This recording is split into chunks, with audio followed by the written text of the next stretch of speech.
How you doing, this Nazir? What it mean to be the best? Riding foes, feeling unimpressed. Make me reminisce, throwing bows, bend the corner, set my mind up on the goal. All I know is stay down, bad, I'm the goal. Okay, feel like the best, the great. Now they ain't no debate.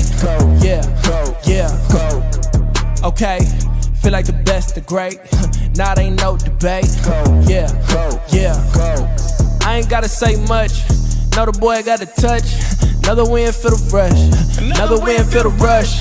See me once and got a crush. See you twice and that's enough. Get the ring sized up.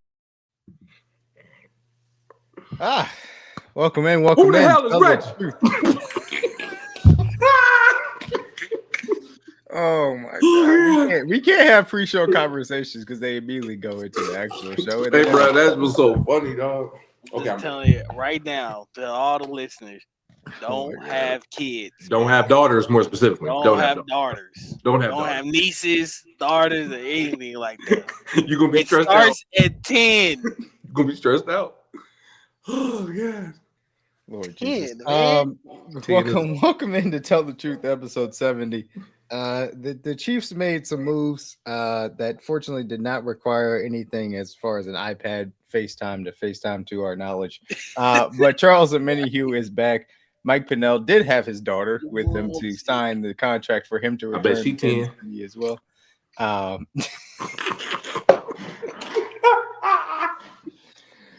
not gonna get through this. How you guys doing, man? As we get into the slow days of free agency, unless you are Stephon Diggs, and apparently you can get $26 million guaranteed coming off of ACL. Shout out to his agent. Who's his agent? Because the Patriots don't have wide receivers. 23 M's. God dang. Let me borrow just one. What if he was healthy? Did he getting 20? He getting 28 if he healthy? I just need one, Stephon. Just one of them 26. You got 25 of them. They looked at this receiver class. He's like, nah, give him 23. I'm like, God dang.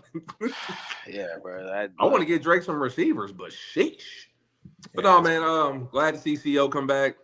Well overdue. We all know this should have been one of the first moves that Beach should have got done. And obviously it's a two-way street, so it's not like I'm sure he came with Charles with a respectable offer, and we know Charles hit the market to try to see if he could find more money. Pretty much like all of us said, you deserve that type of money that he wanted, but it's just not going to be available based off the 2-year prior. So I'm glad to see him come back for another 1-year deal. As Therese Paylor would always say, the late, great Therese, RIP, contract year is undefeated. I expect Charles to go out there and dominate, have another great year. He was playing like that prior to the injury, so he was a guy that was going to go out there and get that type of money, but then the injury came. So I expect Charles to have a dominant year, we finally get a full 17-game next to Chris Jones. We've been saying that for 2 years now. So we finally get to see it. I'm super excited for him. I know he's going to go out there and play with his head on fire. A guy that deserves money is going to go out there and ball out for sure. So definitely want to see the D-line room improve. I know him and Joe Cullen have another year, 3 years together to get that chemistry right and keep the guys going, man. So good to see Charles back in the Chiefs red, baby. Yeah, I think it's a win-win situation for both sides. The Chiefs obviously get back a guy that's even in his limited time that he's been able to be on the field for them has produced and made a huge impact for that defensive line. We all seen the kind of impact he made coming back off the injury late in the season for that defensive line. So now you get an even more motivated Charles Omenihu to kind of go out there on a decent contract for the Chiefs side of things or whatever.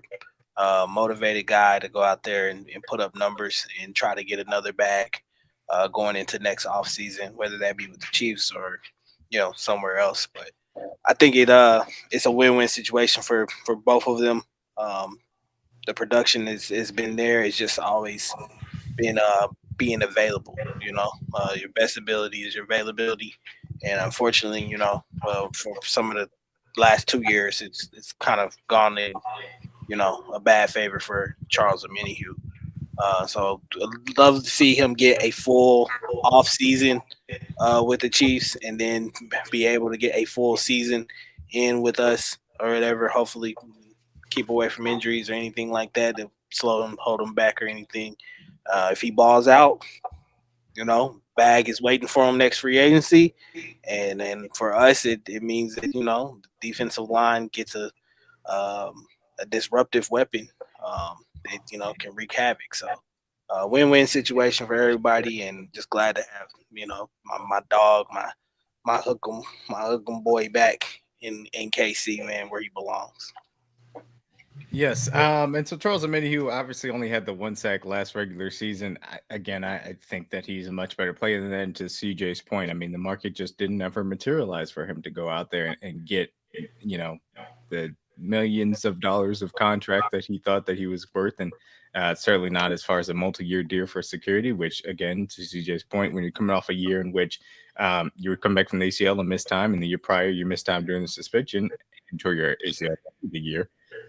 It's tough. It's tough to find a multi-year deal out there. It's to find, digit contract figures out there. And ultimately, to get him on a deal, we don't have the exact figures, but it's up to $7 million. So you anticipate a lot of that is going to be incentives. I think it's a great contract. Obviously, it's less than what he initially signed for.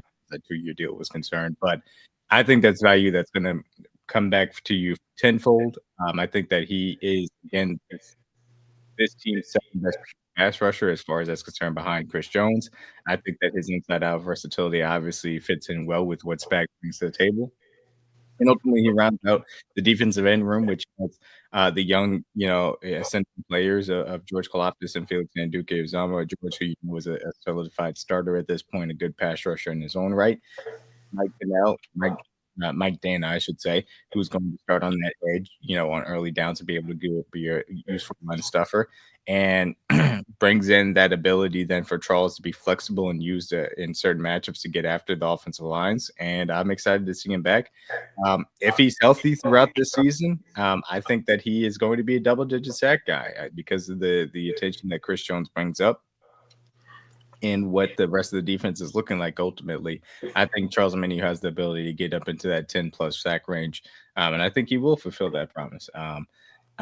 So as far as that's concerned, defensive line room seems like it is rounding into form, and obviously Charles Omenihu, who's somebody we all had pegged as kind of the main target to bring back to this defensive line room, is a big piece of it from that standpoint.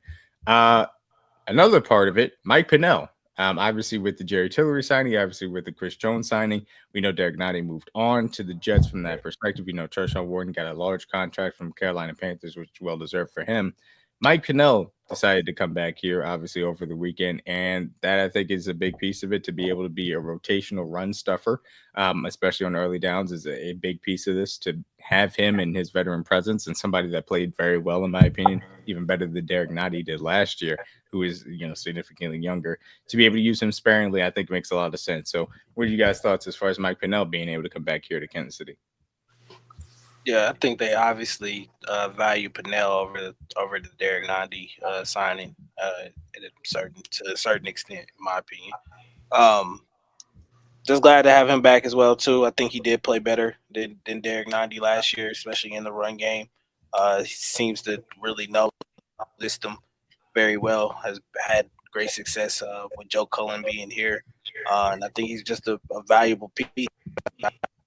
A rotational piece that they can put in there, big body that they can put in there on early downs.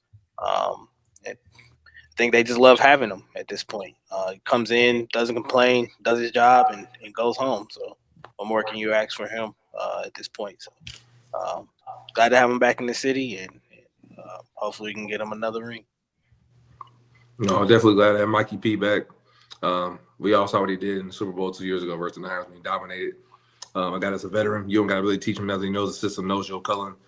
Familiarity, chemistry, and a cheap option. Obviously, the guy that's been to the rigor. And obviously, this is our second full season of Mike Pennel, because usually we've always added him in the later half of our season. So glad to have him back. He was my preference over Nnadi because I knew either one of the guys were going to be a short-term deal. So I'd rather go with the guy that's probably the better player and it's a more stronger player, gets to run. And I think Mike Pennel at this point in his career is a better player, even though Nnadi is younger.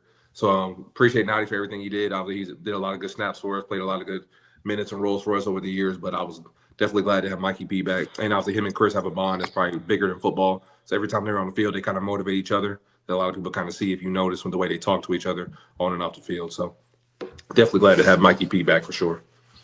Yep. Absolutely. And, there's, again, not much necessarily to break down from this standpoint, but I do think it leads into an interesting discussion as far as where this defense ended the season. Obviously, within the Super Bowl, that we agreed as far as their performance was concerned, in which they performed admirably. That you can't say that they, were the reason the Chiefs lost, in my personal opinion. Obviously, if you look at what they were able to do versus that Eagles team, they held Saquon Barkley to under 56 yards. They did give up some big passing plays, to say the least, but it's tough for me to say that they were really the reason why things went under from that perspective. So, I mean, the question, I guess, it really is the part of it is, do you feel like this Chiefs defensive roster is in a better place than it was to end last season? And obviously, that is adding Christian Fulton, adding Jerry Tillery, losing Tershon Warren, losing Justin Reed, losing Derek Nottie off of this team, and some ancillary pieces as well. I think you put yourself in a better position. It's hard to really say that now before the draft and how guys' career and the season transpires. But I think they have more flexibility now than they did last year.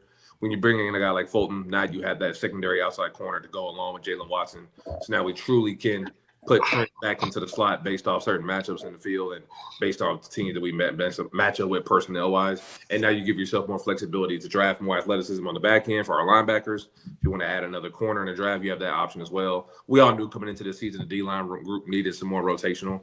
We definitely need another guy next to Chris. So nothing really changed. Obviously, the biggest move, like DMac said, with the Christian Fulton one to me, because that allows us to be back to our natural positions. And we appreciate everything Justin Reed did for us, but we all knew Jaden Hicks was in the waiting because of his athleticism, his speed, and obviously something that just you can't translate from a Justin Reed. Obviously his mental mindset, but physically Jaden Hicks is just on another level. And I expect this mental part of his game to grow with the full off season with Spag. So I think we put ourselves in a more flexible spot to add more athleticism to this defense, which before Jalen Watson went down, this was a top 3 defensive unit in the league. I don't think nobody would debate how good we were playing last year. So coming into the season now, you have everybody fully healthy, everybody repping and running, obviously, especially getting Charles back, a guy that's motivated more than ever. We're finally going to get him during the first half of the season because we haven't had that the last 2 years because every time we come to the season, he's been missing due to injury or suspension. So getting Charles for the first half of the season, you add Fulton to the fold as far as the corner back room. Jaden Hicks take that next step. We all expect Shamari to take that next step as well. But then obviously we expect to improve that D-line group with the draft as well. So I definitely think we put ourselves in a better position flexibility-wise, but it's kind of wait and see mode. We'll see what guys do for the draft and more off-season moves. But right now I do like where we're at so far for sure. Mm-hmm. Yeah, I think I agree with CJ. I think it puts you in a position of where you're not so desperate going into the draft where you feel like you gotta do something drastic to kind of fill a hole or anything like that. I think they know that now they got guys that can know the system, learn the system at a veteran level, and feel comfortable with what they can put out there. And now you're just kind of adding on to that part of it with whoever you draft, but you're giving those rookies as they come in, putting less pressure on them to have to step in and learn the system as quickly as possible, and then putting them in a bad position of where they're already on the field. Now you can kind of say if you wanted to bring a corner in, you could bring a corner in and allow him to kind of sit and get some snaps at points in times, but not have to put so much pressure on him to go out there and play a full amount of snaps and and be out there as a liability or anything like that. So I think they're in a good position. I still would like to see the results on the field before you claim they're one of the best defenses in the league, but definitely think it's got potential and it's headed towards that way for them to be another year of them being a top 5 or top 10 defense. Yeah, I mean, looking at the way the defensive roster is shaking out, I mean, it's tough because you're talking about losing a guy in Tershon Warren who was a 3-down contributor last season from that aspect, and obviously you're losing a guy in Justin Reed, who was a big piece of this defense on a consistent basis. Obviously had the veteran leadership aspect of it too. But on the flip side, the argument that this defense is now better, it's hard to go against it as far as that's concerned. I mean, the fact that this defense now has Christian Fulton added to the outside cornerback room, and you can kick Trent McDuffie inside and play what is your strength and really what made this defense elite in 2023. I mean, I think it's a big change from that aspect. I think the defensive line depth is in a good place. Obviously, we talk about, getting into the draft and being able to add help as far as that's concerned. I think that will come in due time. Obviously, we get into April. Secondary piece of it, the linebacker core is the same as far as that's concerned. I still think you can add an athletic fourth linebacker to help out too with depth, but still the same. As far as the starters, and last year, the last time we saw this defense, and then of course, the safety room. It comes down to how much do you believe in Jaden Hicks? Can you get a better version of Brian Cook this year than you got last year? I think that's certainly possible. If Jaden Hicks can come in and fill in the role of Justin Reed admirably, which I think he has the talent to, it's just about can he do it from an instinct standpoint. Then I feel great about it. And obviously, if that means that Shamar Connor's playing a little bit more safety, I think that helps too. So I think there's certainly an argument for it. I think this defense is a better aspect roster-wise than it was to end last season. And ultimately, that's before the draft, which we know can certainly make an impact in that aspect too. Let's get rid of it. That would have been unfortunate. That's kind of the defensive improvement piece of it, and I think that also lends into the secondary piece of it, which we've heard a little bit of talk as far as the offense, and will they get back to kind of its old ways in the way in which we've been able to create those exclusive plays. And obviously, last year was a struggle, as it was in 2023, coming off of a year in 2022 in which they adjusted to not having Tyreek Hill and trading him away. I'm seeing the same result from that standpoint. And obviously, a lot of this is going to come down to injuries as far as that's concerned. Obviously, the tackle situation last year was a struggle. Wide receiver situation was a struggle. But as the offensive roster kind of stands today, from the last time that we saw it, I think that you can make a pretty solid argument that there's going to be improvement on that side of the ball, certainly if things go to plan. These top three wide receivers theoretically will be there. And obviously, Rashee Rice is missed time from the standpoint as we anticipated suspension. You think the left side of the offensive line can't be worse than we saw it? And obviously, the right side of the offensive line is going to feature the same players. Quarterback is running back room theoretically could be upgraded with Elijah Mitchell. Depends on if he's healthy. And of course, goes back to the draft aspect of it, which we'll get into. And then, the tight end room is the tight end room. If you get Jay Riley back, I think that's a better tight end room than you had last year. So that helps too. So as far as the offense is concerned, I mean, do we have reason to be encouraged as far as it being better this year beyond just injuries, but that also specifically too? I mean, like coming into the season, we all expected 1-4-5 to be the trio of this offense and to be the engine, first and foremost, because we know Travis Kelce's on the back end of his career, and Rashee Rice was looking like a 1,200-yard, 10-touchdown receiver before the Chargers game. So nothing really could pivot us off that opinion the way we saw. And obviously, we saw the chemistry that Hollywood and Pat had built, and unfortunately, we never got to see it come to fruition because of the Jacksonville preseason game. So I think coming into this season, Worthy as a sophomore, Hollywood is the savvy vet. Rasheed's in his third year now. Like they know everything about this offense. I don't think there's really much to really teach them. I think they'll be better coming into camp now this year than they were last year because everybody has another year under their belt. From what we see from workouts, Rashee Rice looks healthy. So I love to see that about him. I think he's ready to go out there and prove everybody he's still the same guy. And I think now Rashee Rice, after what we saw from Xavier Worthy, he doesn't have to come back as fast because Xavier Worthy's shown he can be the main focal point of an offense if need be, and he can control drives and dictate the pace. So I love what I saw from those guys. Obviously, Hollywood came back and had an immediate impact, even though it was a subtle impact nonetheless. But he came back and showed, even with missing all that time, he still knew the playbook and know how to get open for Pat in certain situations. So I'm super excited for that receiver room. And we added back Juju, who can show he can miss a month and come back off the bench and make a play. He doesn't care how much he needs to play. He's like that savvy veteran shooter that doesn't need to get touches. He can just come out of nowhere and make big plays for you in big spots. So, I think the receiver room is pretty much set. Anybody we add to DMac point is just depth at this point. If we do get one of the guys on our board that we love, I think that makes our group even better for the long term. But for the now, I think everything you ask from this offense is going to stay the same. I think the biggest question is that, like we say all offseason, are we going to commit to running the football from a physicality standpoint? But from a weapon standpoint, I love what we have. 1-4-5 is going to be a very nice trio in this league as long as they stay on the field for sure. Yeah, I think the sky's the limit for this offense. I think for me, the main thing is what kind of play do you get from the offensive line, the tackle position.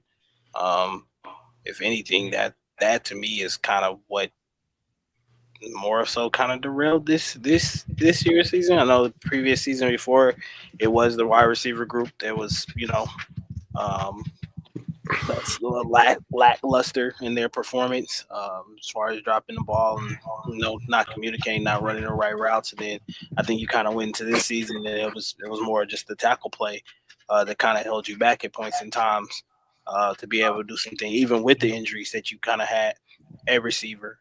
But yeah, the sky's the limit. I think for that trio of guys, Hollywood, Xavier, and Rasheed. Obviously, we'll see what happens with Rasheed with the suspension and things of that nature. But I think that if you can get all three of them on the field at the same time and healthy, ready to play, I think that I think they can put up astronomical numbers together.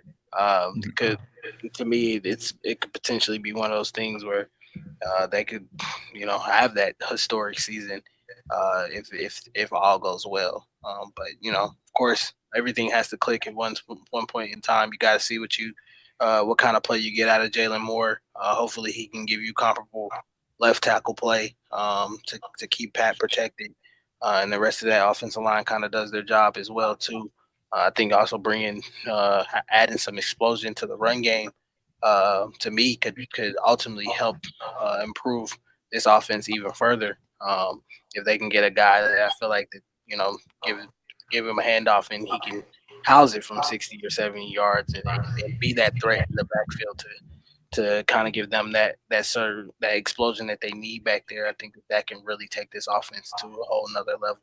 So there's room for improvement, but at the same time, I think we kind of saw what this offense could really be early on in the season, even when Hollywood did go down and Rasheed was looking like one of the better receivers in this league at that point. Well, if we saw the Rasheed Rice,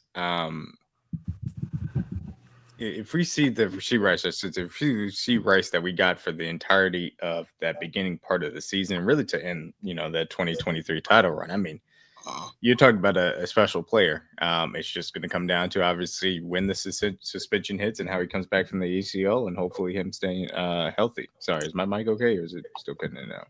No, you good now. It was cutting in and out like earlier. I don't know what was going on. Okay, I just want to make sure of that. Okay. Anyway, yeah. I mean, so as far as the offensive line, I think it's obviously a question mark as far as an experience that we talked about in that left side, and I think that's going to be something we're just going to have to see play out. But again, I don't think it can get much worse than the Super Bowl. Wide receivers should be in a better place. Tight ends should be in a better place. We'll see about the running backs, and that's really a spot that really comes into the draft as far as that's concerned too.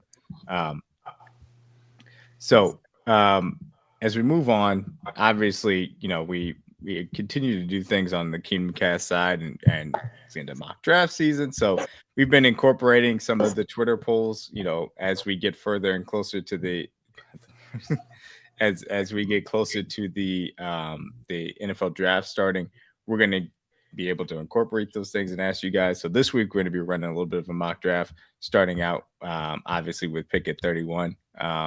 We might have skewed it a little bit as far as Luther Burden being in the poll, and obviously he's winning it. So we'll continue to roll through those picks and kind of do a mock draft throughout the week with you guys' input. So please make sure you guys are paying attention over on the Kingdom Cast account. We'll keep having fun with that as well. Speaking of which, transitioning into the draft, obviously we are going to talk about our top 5 Chiefs draft picks, or draft fits, I should say specifically. And we're going to talk about this. Obviously, we're going to do position by position breakdowns as we get further into draft season. But this today is just focusing on kind of the top 5 guys that we feel like make sense going to Kansas City, both from where we project them to get slotted as far as some consensus big boards have them projected right now, obviously a month out from the NFL draft. Our own individual evaluations of their talent, and then also their fits within the Chiefs scheme, as we understand it to be. So, DG, you can go ahead and lead us off as you get into the cornerbacks, the safeties, and the defensive ends, man. Oh, okay. I'm just running through my top 5. Yeah, absolutely. Well, you can start with one position, then we can talk about it a little bit. Oh, okay. I guess I'll start with corners then. Okay. as everybody knows, my number one guy going into this draft has always been Johnny Barron. Not solely just because I'm a Texas fan or anything or whatever, hook 'em horns, but at the end of the day, I do feel like as far as what you are looking for right now in his um, what this defense needs, what they typically look for is versatility in certain players, what they can do if they can play inside, can they play outside, and Jade Barron has kind of shown that in his career at Texas. Has played at safety, has played at corner, has played the slot. So he's kind of a jack of all trades. And to me, in my opinion, that's what makes him um, the top corner in this class, in my opinion. Just being able to be a guy that can pretty much do everything. But there's always positives and negatives to everybody's game. Some of the positives that I listed for him was his instincts. Very instinctual player. Deciphers plays really well. Play recognition. Can decipher routes really well. Mirror routes as well too. He's just a smart player. At the end of the day, does everything just right. And that I remember finding out last year, watching him go from previous year where he played more of inside on the slot and safety to having to play on the outside if he could transition to that role, and he did it very admirably well, showing that he could do that. So versatility and instincts, and then his ball skills. He's got phenomenal ball skills. Um, Track the ball, takeaways. He looks to try to do those types of things, and I think that's something that the Chiefs, especially at the corner position, could really afford to incorporate in. More turnovers you get, the more opportunities and possessions you can have for Patrick Mahomes and that offense to be back on the field again, and that's something that the Chiefs have kind of been lacking. Even with how well these defenses have played over the last couple of years, and kind of been lacking in the turnover position. So getting a guy like that, I think, could really help him. Some of the negatives, though, for him, small frame. He does tend to get a little bit grabby at the top of routes at points in times, what could lead him into trouble. Small frame could get him into trouble in the league, going up against bigger targets on the outside or more physical guys on the outside. So there's just some of the negatives on him as well too. My next guy is Trey Amos, the guy that Chiefs talked to, obviously, at I think it was it the Senior Bowl. I believe Mm-hmm. they talked to him. Yep. So had a meeting with him. Great press man, corner. I feel like he's a Spags guy, in my opinion. A guy that plays with a lot of physicality at the line, great awareness, also phenomenal ball skills as well too. Um, Big negatives on him is grabby at the top of routes. I've started noticing that's a trend with a lot of these corners in this class. A lot of them may get into trouble with penalties at points and times, but I just think that a lot of them, it's just the way they play with that dog mentality in them. Um, yeah, I'm glad Oven Big brought that up. Negatives: not a very efficient tackler. Um, Tends to kind of take some bad angles at points and times, but I think that that's something that can be coached. And if he's put in the right system, that to me can be something that can be fixed. Um, tends to get a little bit flat footed at points in times, and may not have that recovery if he's standing flat footed. So um, the next guy is Denzel Burke at Ohio State. Positives for him is play strength. Um, he plays to his size, which is another big positive for him as well. Too has the size and frame. I think that a Steve Spagnuolo defense would like 6'1", fluid back pedal. Can recover really well. The only thing about him is his change of direction may be a little bit stiff. That's one of the big negatives on him, and ball production as well too. For the amount of time that he played at Ohio State, didn't put up a lot of stats or numbers. Um, so I know some teams may look at that and question why that is or whatever. Just could be one of those things where the system didn't call for that or anything like that. So but we'll see as he transitions to the league. Um, my next guy is Kobe Bryant. A lot of you probably have watched him in Lawrence, KU. But phenomenal ball skills and awareness in zone coverage is a big positives for him. Efficient tackler and run support. That's a guy that I feel like would fit Steve Spagnuolo's scheme really well because he loves to actually tackle. But one of the biggest negatives with him is also his small frame, and a lot of people think he may be what they call a little light in the ass or whatever, as the old folk would say. But I think he makes up for that with his attitude and the way he plays. Kobe is a absolute dog, and he plays in that manner.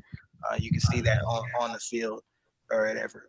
Does lack deep speed, so can, I feel like, sometimes get in trouble with maybe some faster receivers in the league if he gets to that point, and can be a little bit aggressive against bigger targets.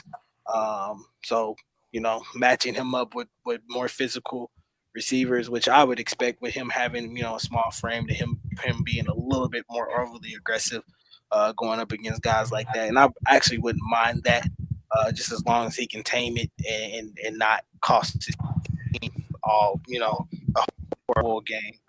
And then one of your guys that you kind of put me onto, DMac, Noah Williams, out of California. Very good corner as well too. Phenomenal ball skills, excellent route recognition. Also, a big positive for him is that he probably is willing to play special teams. He's a guy that I could see the Chiefs, if they wanted to try to go get a corner later on in the draft, maybe a day 3 type of guy. They want to try to kind of develop, bring him in, play special teams his first year or whatever, and see what he kind of has or whatever before they put him out there for significant snaps. But big negatives on him. Before I say this, pause. Loose hips. Very, which in my opinion, which makes him very, very vulnerable against double moves. Can tend to get a little bit overly aggressive at those points. So, something you don't want to have too loose of hips. You don't want to have too tight of hips. You gotta be right in the middle. Right, you gotta have fluid, right in the middle. Fluid hips. Yeah, but you don't want to be too tight. You don't want to be too tight. But another big knock against him too is that he's also what a lot of people would deem as an inconsistent tackler, willing to tackle, but at points in times can take bad angles. But that's something that I think also can be coached out of him as well. Too. Moving on to the safeties, my top guys, Malachi Starks. Hold on, I do want to, I was just gonna say, yeah, as far as the cornerbacks are concerned. So for those that may, ask, like, okay, wait, but theoretically, wouldn't Travis Hunter be? Yes, but we're taking into account those people that theoretically would be available for the Chiefs and only available for us. So again, a guy like Will Johnson, he's probably not going to make there as well. Exactly. So Siobhan Rivell, right? You think that he is probably has a chance? I would love those guys, right. But we realistic. But realistically, Rivell probably is somebody that either is going to go in the first, or even if he slides, Chiefs probably would take him at 31, and he probably goes before they would pick it in the second round. Was there anybody, as far as that list was concerned, that you had a tough time leaving off? Leaving off? No, not really. Trying to think, leaving off. I know some people may, as far as the Benjamin Morrison and Maxwell Harrelson, I think that both of those guys, as far as Chiefs fits, would be the question mark. I think we agree on that standpoint. I like it. The Maxwell Harrison kid intrigues me. I wouldn't mind him being drafted by us. I just think he kind of tends to rely on his recovery speed a little bit too much. And I don't know how much that translates to the league. Because in college is one thing, to have that kind of recovery speed. And obviously we've seen what's the kid in Seattle?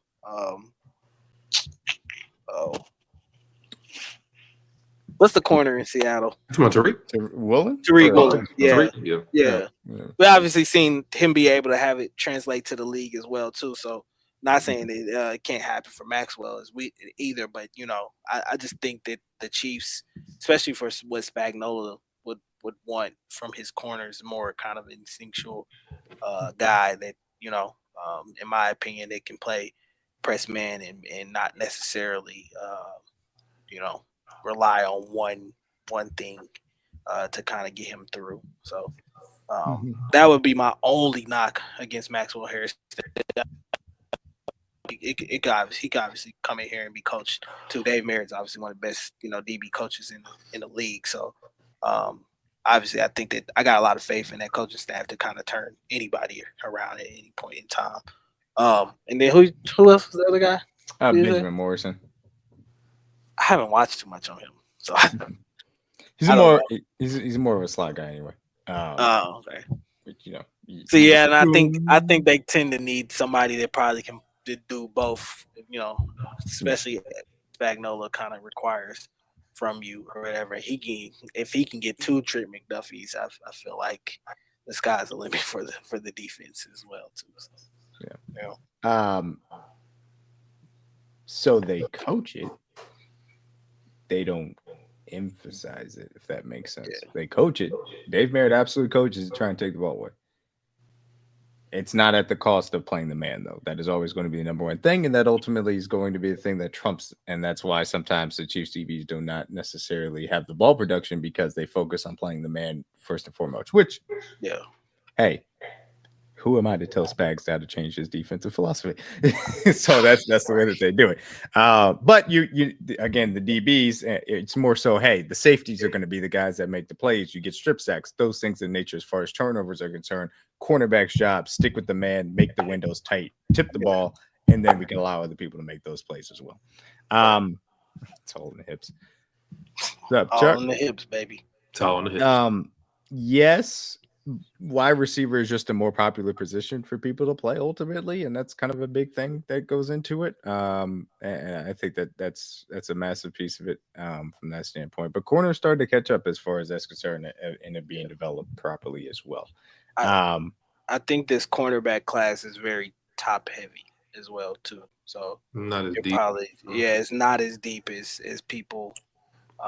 It's a lot of good talent. I feel like if you're gonna get a guy, I feel like you're gonna either have to do it early. If you want the guy you want, you're gonna have to do it early. Yeah, absolutely. So hit me with those top 5 safeties you got into Malachi Starks to start off your list. Top 5 safeties, Malachi Starks. Just turn the film on, dog. It's Malachi Starks, bro. When I seen that man pick that ball. Pick that ball. Yeah, Malachi Starks is special, dog. Like he's an incredible everything player. Yeah. There's not too many negatives out of this game. I think the only thing I could probably say is maybe he can be sometimes too reliant on his recovery speed at points, but that's sometimes not a bad thing as well either, just because he just knows he can do that. And maybe his discipline in zone coverage as well too can tend to get out of position at points in times, and maybe translating that to the league and learning a new system could be a little bit of a hindrance. Positives: he's effective run defender. Plays with a lot of speed and physicality. He's got phenomenal great football IQ. Deciphers plays really well, play recognition. To me, in my opinion, he's an all-around safety. I wouldn't be scared to put him in single high situations, or have him come down and even play the box if you wanted him to. I think you could kind of put him anywhere you want him to, and he can thrive. Which makes me think that the Chiefs might not have a chance to get him. But if the board falls in a way where he's the best player available, if I'm the Chiefs in Brave Beach, I'm running to the podium and calling his name immediately. Second guy is Xavier Watts, the guy you guys have already probably heard me talk about. But great play recognition, positives, great play recognition, closing bursts allows for him to play downhill really well. He's got great versatility between playing single high and in the box as well too. The negatives can be over aggressive in angles, which gets him in trouble a little bit of points and times. I like Billy Bone, but he's a little to me he's a little undersized. So he didn't make my list, but I do like him. Can be over aggressive in angles. Development needed in man coverage technique and inconsistent tackle, which to me goes back to his point of taking angles. Um, I think that can obviously, like I said, but the other guys can be coached out of him as well too. My third guy, Andrew Makuba, um, kid out of Texas, played at Clemson as well too. I think positives are at least capable, capable ball skills, and when I say capable, I think last year he showed more, was able to show more of his ball skills than he had been able to previously before, um, which I think has kind of boosted his draft stock to this point, in my opinion. And then the third positive I got on him is well versatility, and the last positive I got on him is he seek your missile. Um, yeah, when Andrew Makuba hits you, you will know it. For sure, for sure. There was a couple times last year where he about ended some careers last year. So maybe it could be something that might get him in trouble, especially with injuries down the line in the league. But I wouldn't tell him at all to change the way he plays. When he hits hard. Um, Could also though lead to him being a little bit inconsistent in his tackling as well too, just because he's searching for that big hit at points in times. Does have a small frame as well too. Has a tendency to look for the big play, so sometimes I feel like he can get a little bit out of position because he's hunting that turnover. So a little bit of a risk taker. You guys kind of remember Marcus Peters when he was here, kind of like that or whatever, but at the safety position. But sometimes it works out in your favor, and you end up getting turnovers out of it. So Makuba is another guy that I really feel like could fit our system really well. My fourth guy is Malachi Moore. Yeah, I've been probably hearing me talking about Malachi Moore a lot.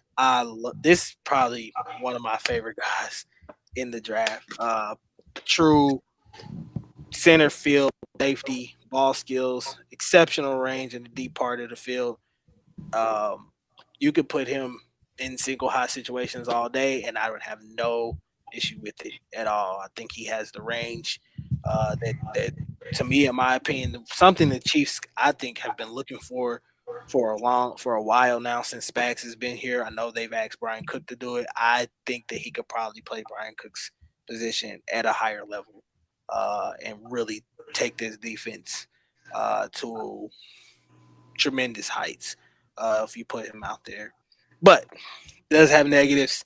Can struggle to get off blocks at points in time. Gets a little bit too engaged, especially in the run game in blocks. Another big issue with him is injuries. Did miss some significant time in Alabama, suffering from some injuries, so that could be an issue. And does have a slightly small frame. My last guy is R.J. Mickens. Um, Kid out of Clemson, exceptional change of direction, versatility as well in playing single high in the box, and great leadership qualities. I think he would be a good locker room guy. Come in, do his job, do it in an efficient way. Probably willing to play special teams his first year as well too.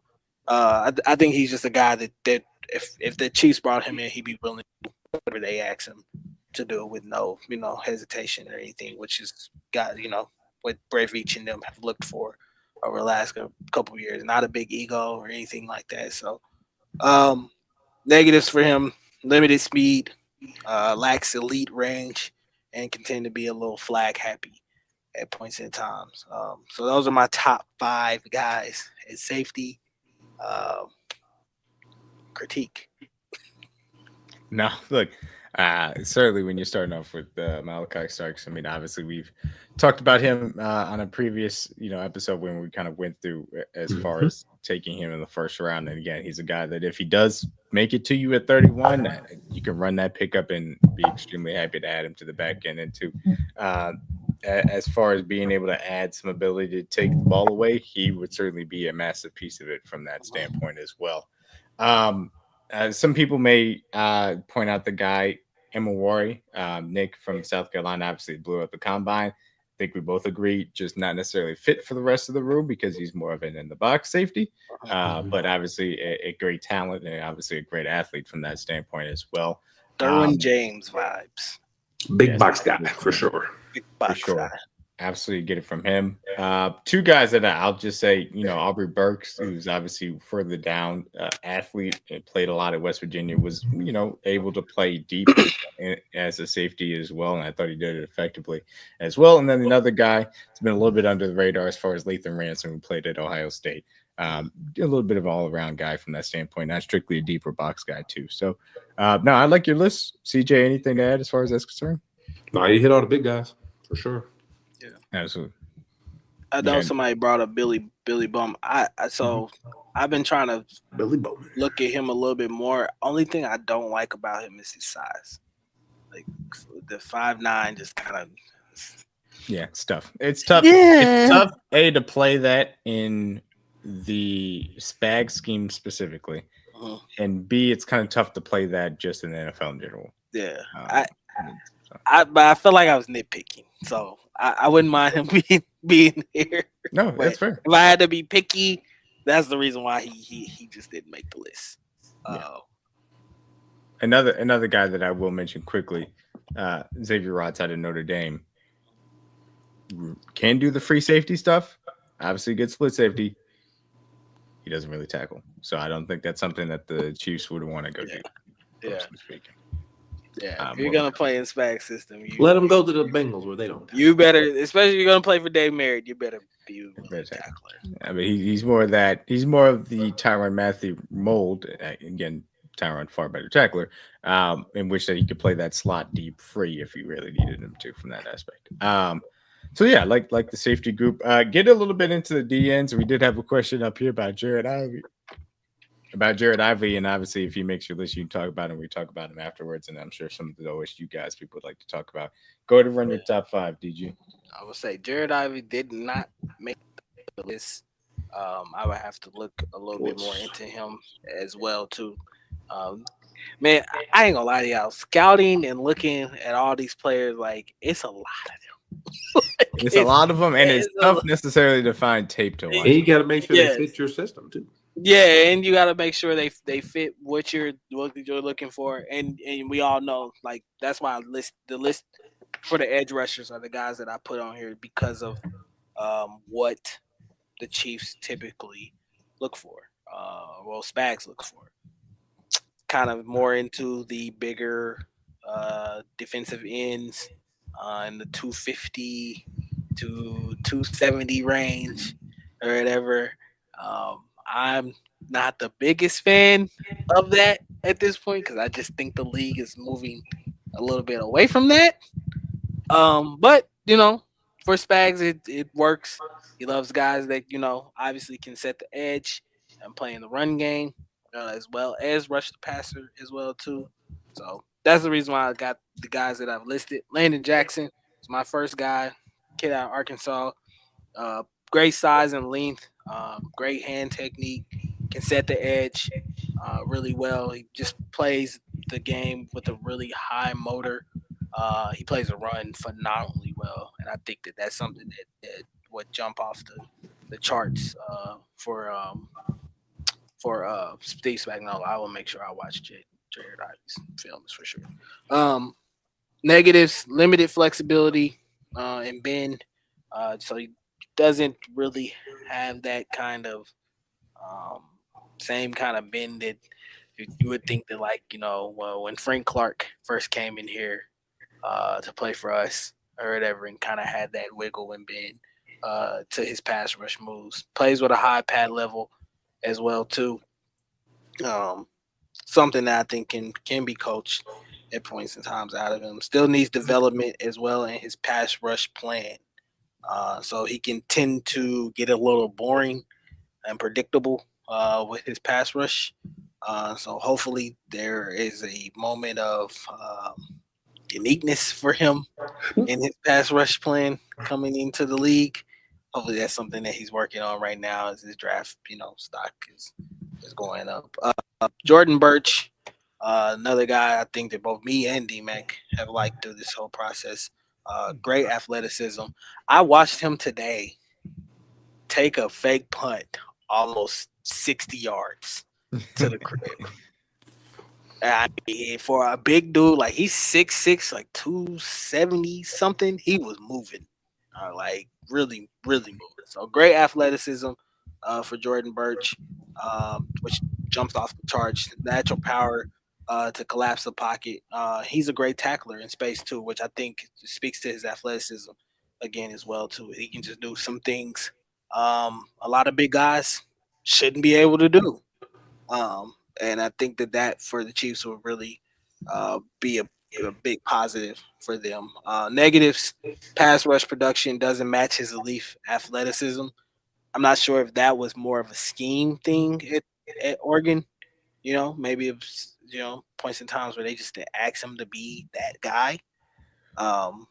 One thing I will say, as far as his usage was concerned, he moved, because obviously you said it was a guy that both of us have liked throughout this process, so I've done some work on him too.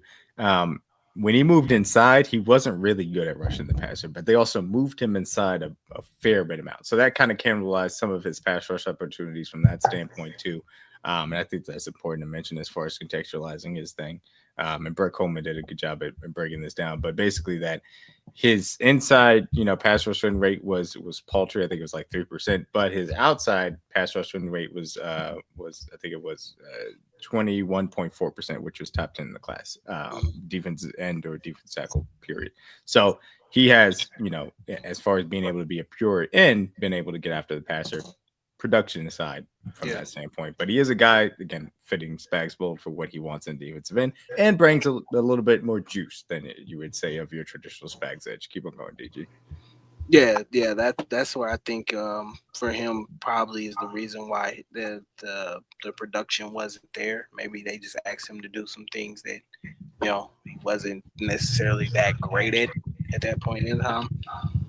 But it also shows that he's willing to, be a team guy and jump in there and do what it needs to take for the team to help them win. Negatives, gap integrity, which probably comes from him trying to play on the inside and not really knowing that position as well, can be an issue. And he also plays at a high pad level as well too. A lot of guys I felt like in this draft, especially at the edge position, you're gonna hear that probably from me a lot. A lot of them play with a high pad level, but I think that's something that obviously can be coached. My next guy, I am going to probably destroy this name, Princely, yeah. You Melan. I don't know if that's close enough. Anyway, I'll be honest with you. Look, I ain't gonna do much better. Yeah. I don't. It's a Nemelin. Yeah, Princely man. That's your name. Yeah, man. Positives on him, man, is he's got exceptional bend, length, and play strength. He's a quick processor as well too. The negatives: high pad level. Can get latched on to blocks too frequently, and pass rush plan lacks flash. So he's another one of those guys that can kind of tend to his pass rush is a little bit predictable and boring. So hopefully that's something that he's working on to get his versatility in that area. A lot of guys I feel like in college, especially at the edge position, I feel like you really only need maybe 1-2 moves, at that level. Rush, bull rush. Yeah. and it works. And then when you get to, obviously the next level, you kind of have to add some more things to your game. So coaching, I think, will be very beneficial for him.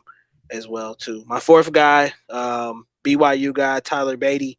Um, I when I watch him, it's to me it's almost like watching George Karlaftis all over again. Great guy, plays with a great leverage in the run game.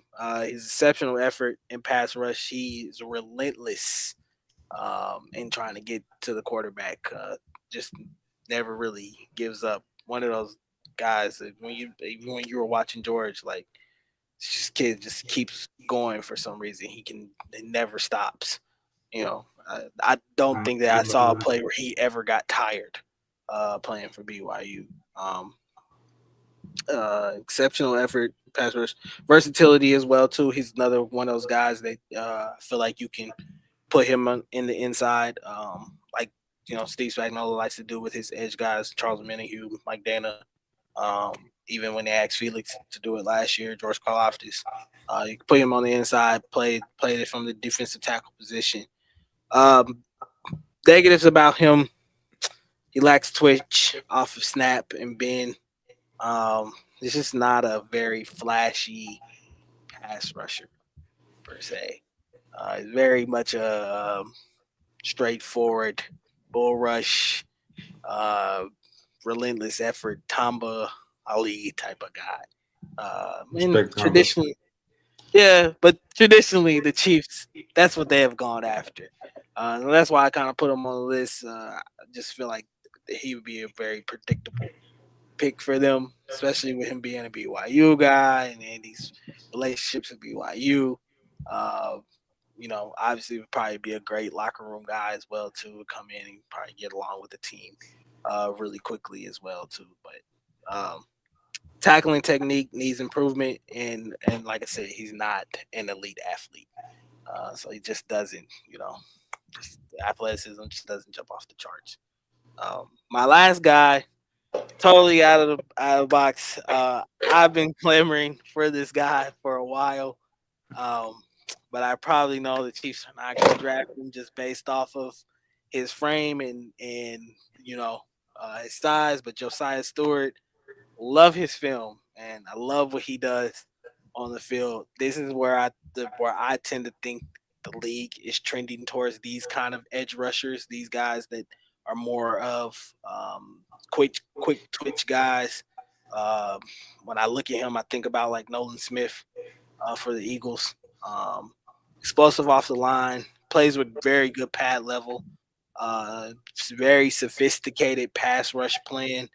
He's got a plethora of moves that he's willing to use, and I'm gonna assume that that's more of what at the University of Michigan, what they actually teach up there. Negatives for him is the small frame doesn't make him a typical Spags guy. And I really wish, oh God, I wish Steve Spagnuolo would move on from the large locomotive Tonka truck guys. Tonka truck. And just move give me to one speed guy. Just one time. Just one time. Just one speed guy, man. He ain't gotta be a starter. He can come off the bench. Right.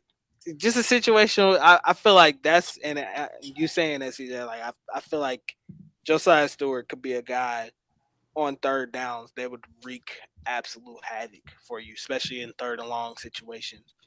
Just with his speed alone, I don't think there's a lot of tackles in this league that could handle his quick twitch off the line. Which to me, I as we're trending in the league, we're seeing quarterbacks get more athletic, being able to move out of the pocket, make plays out of the pocket as well too. And I think that's why these guys are kind of needed. You've seen what Nolan Smith was able to do in the Super Bowl with the Eagles. So I feel like you can kind of tend to go outside of the box a little bit, Spags. But I understand that you like what you like. You want guys that fit the system and can be versatile in both ends. So he's just not one of those guys. But it'd be a dream come true for me to draft Josiah Stewart. So those are my guys. Those are my edge rushers. Trying to think if I had any honorable mentions. I don't think I do. Well, it's obviously, the Josiah Stewart kind of conversation again breaking typecast, and obviously they were willing to kind of do that for BJ Thompson, but that was also a 5th round pick, so it's like, are you willing to do that for a guy that you anticipate Stewart going on day 2? Kind of tough. I think people would ask about somebody that you probably talked about back into the 1st round, Nick Scorton, as a Texas A&M. I think a little bit more raw as far as that's concerned. I don't love it for the cost that you are probably going to have to pay to get him. That's also how I feel personally about Jack Sawyer. Obviously, really good run stuffing edge, but honestly, you got that in Mike Dana, so it's like, do I really need to do that more? No, I'm good. I need a little bit of pass rush juice, and that's why I prefer JT in that sense. But this is preliminary, like we said. This is just kind of early things, and as we get further into draft season, we'll talk about kind of full list, and we'll have some more sleepers for you guys and stuff. Go ahead. I was gonna say Shamar Stewart earlier in this process was on my list. He is no longer on my list because he will not be there. He's shooting up draft boards when we pick. So thank you, Shamar Stewart, for making me look smart but dumb at the same time, because you blew the combine away. Blew it. And Scorton. And he obviously played score. I think he's the better player. Yeah, so. I agree with that. And we'll circle back. I personally do like Jared Ivey. I've watched some of Jared Ivey, and I know DG will look at him too.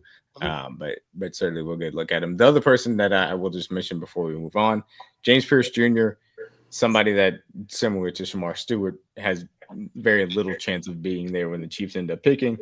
But he's a guy that is obviously outside of the range of what the Chiefs like to draft at edge, but he is somebody that I think could possibly be an exception to that from the standpoint of how great a pass rusher future that I think he has. From that standpoint, I think that he can add to his frame to be able to play a 3-down edge as far as the Chiefs are concerned.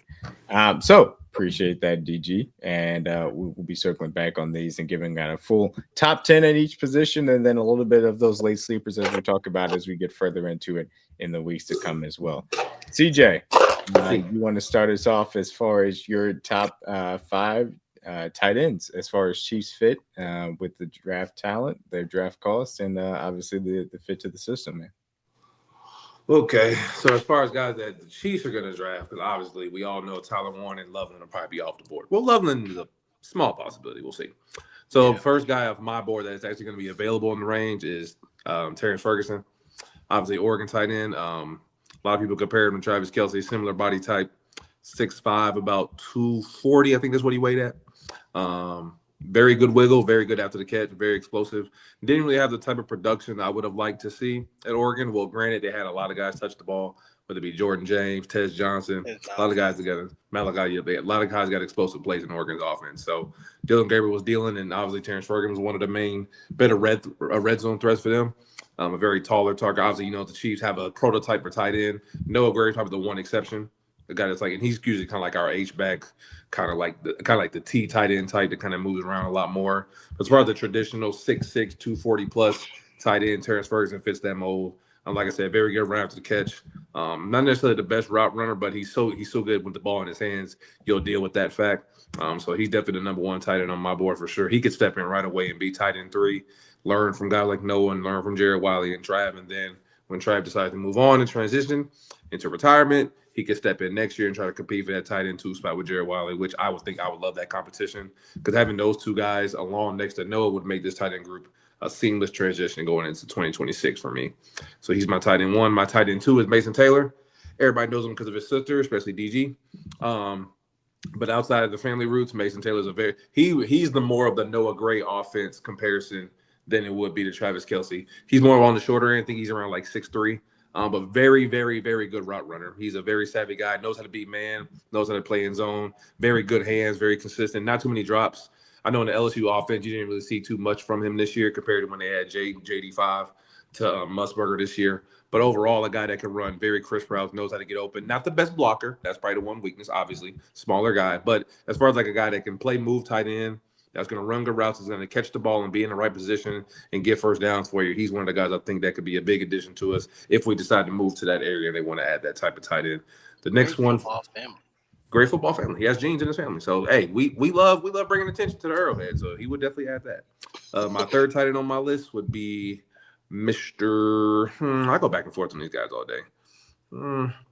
I'll switch it up today. I'll go Mr. Arroyo, kid out of Miami. The Chiefs had a visit with him as well, so obviously they're very interested in him as well. Very good athletically, good straight line guy. Another bigger target. I think he's about 6'5", I believe. Another guy that's very not the craziest wiggle after the catch, but as far as being explosive in his routes and knowing how to get open, he does that very well. We all watched Miami's offense this year with him and Cam Ward. He made a lot of big plays for them, especially on third down. So he's shown he can make big plays in the clutch. I think the biggest threat for him would probably be in the red zone. He's a big target, big body, not necessarily the best blocker, and that's kind of the trend with a lot of these guys in this draft. Outside of Tyler Warren and maybe a couple of non-receiving tight ends, there's not too many great blockers in this draft. But at tight end nowadays, they don't ask you to be dominant blockers. So Arroyo's another guy that could be a good receiving threat for us. I would not mind taking him as a fourth-round guy, especially with our 95th pick, or we want to wait till later on in the draft. I wouldn't mind that at all. So he's definitely on my board as well. Not crazy speed, not crazy athletic, but a good receiving athletic tight end that could come in right away and play. Especially, and he's an older guy. I think he's a senior coming out of Miami, so he played a lot of snaps, played a lot of reps for them. So he doesn't have to have a big learning curve as much as some other younger tight ends. And then the next guy, DG's going to love this, Mr. Helm out of Texas. He's about 4. And I go back and forth with him and Arroyo all the time because Helm doesn't have the explosiveness. He's not that fast, but he's very secure. And out of all the guys, like besides Tyler Warren, he's the best at both, in my opinion, as far as run blocking and catching the ball. He's a guy that can come in right away. If you need him to play tight end too, I think he could do that. He kind of reminds me a lot of Cade Stover from last year from Ohio State. I know a lot of us were pretty hyped about him. That similar comparison. He's not really elite catching wise, not elite run blocking. He's just solid at everything. And I think at tight end, that's really what you prefer, especially from a Chiefs system, that you want guys who can put their hand in the dirt at wide tight end and block, but can also make a big play catch on third down if need be. So I think he could be another guy that we could have our eyes on as well as far as tight end. And after that, it's a lot of guys that I don't really like too much. That's probably the main guys for me. And then who are my other positions I had? Don't want to talk about linebackers. I want to talk about receivers. I'll do receivers. I'll do linebackers last. Receivers for the Chiefs. Let me see my list, fellas. Did you have a fifth guy for tight end? I'm sorry. I did not. After Helm, I don't think Mitchell Evans. Go ahead. This class ain't that deep for tight end.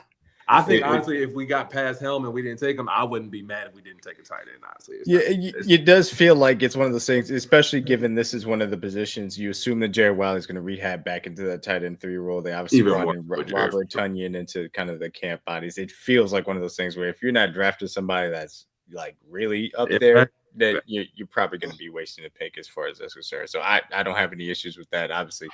We're talking about some sleepers as we get deeper into this as well. I did have one question that I was going to ask. Talk to me. So I have my thoughts about Harold Fannin Jr. This is a guy that a lot of people have talked about in connection to the Chiefs. What are your thoughts on Harold Fannin Jr.? Amazing player. The fact that he got MAC Player of the Year at tight end, that's shout out to him because that's very hard to do because it's such a dependent position. But as far as the NFL, he didn't really test very well. He's not crazy explosive. He'll be more of a I don't want to say Antonio Gates because that's so disrespectful. That's one of the best ever. But he's more of a possession receiver tight end. He's not going to really run away from nobody, obviously. He wasn't crazy fast when he played at Bowling Green, but can be a good possession tight end. Not necessarily the best blocker, but if you need him to make plays intermediate to short routes, he can be that third option in your receiving game if need be. But I think the lack of speed and the lack of height, he's not that tall. So I think if you're an undersized guy and you're not that fast, you're kind of hurting yourself on both fronts. So I don't mind him. It's just not for us. Like, yeah, I mean, that's really what it comes down to ultimately for me. I mean, Kyle Juszczyk.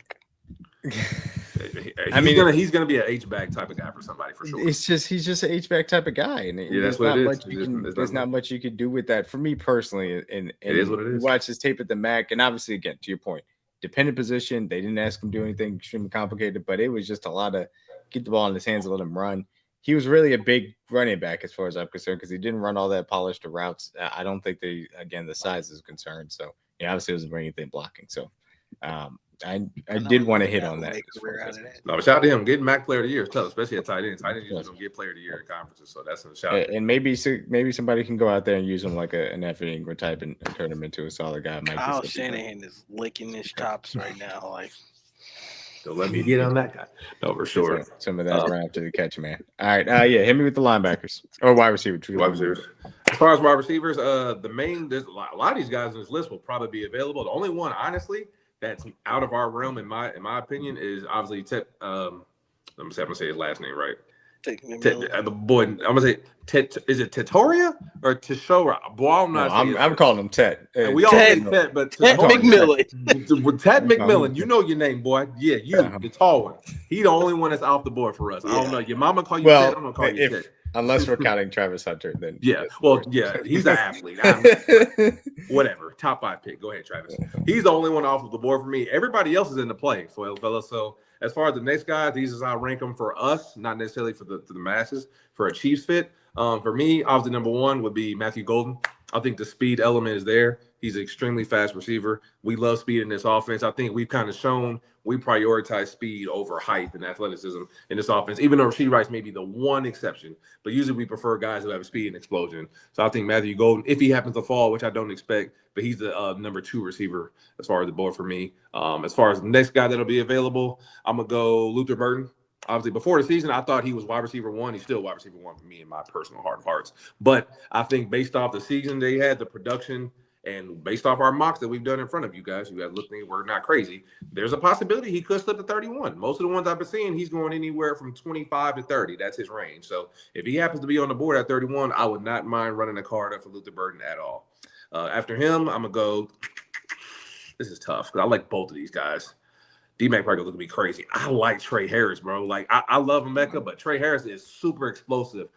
He gets down the field. Like when I look at BTJ, I see Trey Harris. Like he gets down the field in a hurry. Like being a down the field threat. Obviously, he has good size. I think he's about 6'3", 6'4". I know he ran good at his combine and his pro day.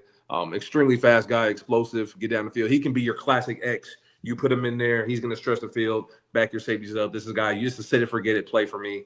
As far as like of all the wide receivers, he's one of my favorite non-main guys that I would love to have in this offense because we have so many Z and slot receivers. Adding a guy like Trey Harris would make this offense to another level, in my opinion, especially with his down the field presence. After him, the next guy that we've said on the show a lot, Emeka Egbuka, extremely, extremely dependable receiver. This is a guy that could be your set and forget it Z or play slot for the next 5 to 10 years. I expect him to play in the league for a long time. He gives me a lot of Reggie Wayne vibes. Consistent route runner, crisp routes, catches the ball almost everything that's thrown to him. He's physical. I think he broke his wrist a couple years ago, and he's still playing football with that same cast on it. So he's an extremely tough guy. Been through the rigor of Ohio State, a senior, played through it all, played in so many big moments. I would not mind having this guy at all. The things that people said about Juju's game and how consistent he is for this offense, that's the type of your player you're getting with more juice and more athleticism at his age. So I would love Emeka Egbuka. Locker room leader as well. Recently, for sure, extremely led. Everybody loves Emeka, man. Didn't say I didn't think you could say one bad thing about him coming out of Ohio State. Everybody loved him on and off the field for sure. Definitely the leader of that team. And then the next receiver, I'm trying to think one of our guys that we talked about. Yeah, I'm gonna go to hometown kid, man. I'm gonna go with Jalen Noel, man. Obviously, extremely explosive. Tested off the charts for everything you could think of as far as 40 time, 10-yard split, 20-yard split. Obviously broad jump, vertical. He does everything super explosive. The only thing to knock on him is that he's like 5'10". That's like the only thing you could. And I'm probably being generous saying 5'10". He's probably shorter than that, honestly. But outside of that, man, he really does everything. A guy that can be your returner, a guy that can play the slot, a guy that can do a lot of jet motion stuff. A lot of things that we did with Tyreek Hill, Mecole Hardman. He's that same type of mold type of player and the same type of body type. Given outside of Tyreek, given the fact how a little more muscular he was. So I love everything about Jalen Noel. Obviously, I'm going to represent him because he's from the city, but super explosive guy. Another guy that runs very, very fast routes, very explosive. I think we love that in our offense about with speed. So those will probably be my top 5 guys for now. And this list could have changed a lot. There's a lot of other guys that will definitely be available. We have some sleepers that I like as well. But those will probably be my top receivers right now that I think are available for the Chiefs. And I think some of those guys I would love to grab for sure. Yeah, we'll certainly talk about some of these guys as we get further down. I know who he's talking about. No, yeah. That guy was super consistent, Chuck. Who are you talking about? He's talking about Mikey. He don't like Mike Evans. Oh my God. He think Mike Evans is overrated. I don't get him. We're moving on. We're not talking about Chuck. Yeah, we're just don't. Yeah, matter of fact, block that comment. Fuck Chuck. We'll talk about some of these guys. I love Trey Harris. So, like, if I was doing this list, he'd be number 1 on my board because I think he's a guy for sure. if you can get him at 63, I'd be extremely happy, or 66. And again, fits that true X ability to especially stretch the field, do some of those end breakers. So I'm not mad at you for having Trey Harris. I'd have Trey Harris over Matthew Golden personally. I would still have Booker and Burden ahead of him, but I definitely love Trey Harris from that standpoint too. And we'll talk about some other guys. Like I've watched Joe Noel, and I love watching it on tape. I had a lot of fun doing it. It's just unfortunately he's 5'10", of course. But Jane Higgins, Tony Horton, there's guys down the board that we'll talk about as we get further into this as well from that standpoint. We won't be talking about Xavier Restrepo because he's 5'10" and he's slow. So that's difficult. Now, according to him, he was testing 4 or 5s before today, but he pulled. I seen the tape. He's still slow on the tape, so that doesn't. He definitely not fast, regardless. So he's a slot guy anyway. So he's a slot guy. He's very sleek. He's under the radar fast, Yeah. You won't see it coming. That's what he says. We got Sky Moore. We're good. Yeah. Go ahead. CJ, hit us with the linebacker list. Oh god, Sky Moore is crazy. These are probably the linebackers that I like the most. I think that'll be fits for us. So I'm gonna start off with the guys that we all have talked about a lot. We're gonna go with not the NBA player, the football player, Chris Paul Jr. Obviously 6'1", 220 out of Ole Miss. These are like guys that I think that could be classic backside linebackers if need be. This guy is extremely instinctive, great athlete, great tackler. Obviously, like same thing I said about the other linebackers in this class. Knows how to hit the hole, knows how to make plays when the plays in front of him to be made. Good in coverage as well. He can go out there and make a play on the ball. He had a couple good interceptions this year. I'm going to post one of them tomorrow when we start posting clips of these players. But he's a very, very athletic player. He can make plays on the ball if given a chance. He kind of was the leader of that defense because obviously the Ole Miss defense was more, or team in general, was most sort of scoring. So the linebackers kind of had to do more. They mainly played from behind a lot because they obviously had to score a lot because the defense wasn't overall great. But I know he's a little light in ass, like DG would say, being only 220. But obviously, if you put him on the backside, you're not asking him to take on too many blockers. You're more so asking him to run and make plays in the backfield and blitz in certain areas. So he's probably one of my favorite guys in the draft outside of our darlings. The next guy on my list, who do I want to talk about? I'll probably go with let's go with Demetrius Knight out of South Carolina. Very instinctive player, tracks the ball as well. Definitely can beat blockers off the point of attack. Another great tackling machine. Not too much you can say about it. I would say his speed is a little more not as explosive as when you talk about the Chris Pauls and the Dannys and the Barrett Carters and all those guys, but a very sure tackler. This is a guy I think that if you asked him to play middle linebacker, I think he could. I don't know. We're never going to ask him. Hopefully, we're never in that position, knock on wood, to where Nick Bolton's off the field. But I think if you ask him to do things in a certain situation, he could do that if need be. Leader, long-term starter for South Carolina, so that's one of my favorite guys as well. My next favorite linebacker in this class would be, let me see. I'm going to go with my guy, man, Danny Stutzman. He's really number one for me, but I'm basing it off talent. Danny Stutzman is my number one linebacker as far as like fave in this class. I talked about him all offseason. I posted clips of him. Extremely fast, extremely athletic, can play on the ball, can play backside as well. Extremely fast. I think led the team in tackles for the last 3 years, so he has 300-plus tackles. So he's a crazy machine. Obviously, DG knows him all too well. Made a lot of big plays for Oklahoma, even when the offense was awful. You could put your thumb down, but he's still a dog. So Danny can play. That's why I'm putting my thumbs down, because he wreaked havoc on them. Yeah. No, like obviously, I think he's in the perfect round for us to get it. I think he's going to be he'll be like a third rounder, fourth rounder, anything later than that would be amazing. So if we can get him like in a fifth round or like a day 3 guy, I would love that. But I think the more people talk about him, he may end up moving up the boards, which usually is what happens for your favorite players. But I think his size, I love it. He's 6'3", so he's a taller linebacker, about 235, 240, so he's right in that grade. But this is a guy that one thing I love about him, DG, he played through injury. Even when he was hurt, he still played. Like, it didn't matter if the Oklahoma team with offense was like literally one of the worst in the league. Extremely smart, extremely instinctive player as well. He's very smart. He knows everything that's coming. Like, and this is when he was playing Mike or playing off ball. Like when he first came in Oklahoma, very annoying. When he first came in Oklahoma, he didn't play so much Mike because he was obviously off the ball. He was a freshman. But as he got older and became a junior, senior starter, then he started running the green dot and calling the defense. And he just does everything, bro. I think Spags would love to get his hands on him just because you can do anything you want with him. If you want to play off the ball, he'll do it. You tell him to go call the defense, he can do that. Extremely smart, extremely instinctive player. And a guy like that in Spags' offense could be a very big weapon given the fact we lost a guy like Willie Gay. So he's obviously my favorite linebacker, but I'm going to put him 3 on the list for now.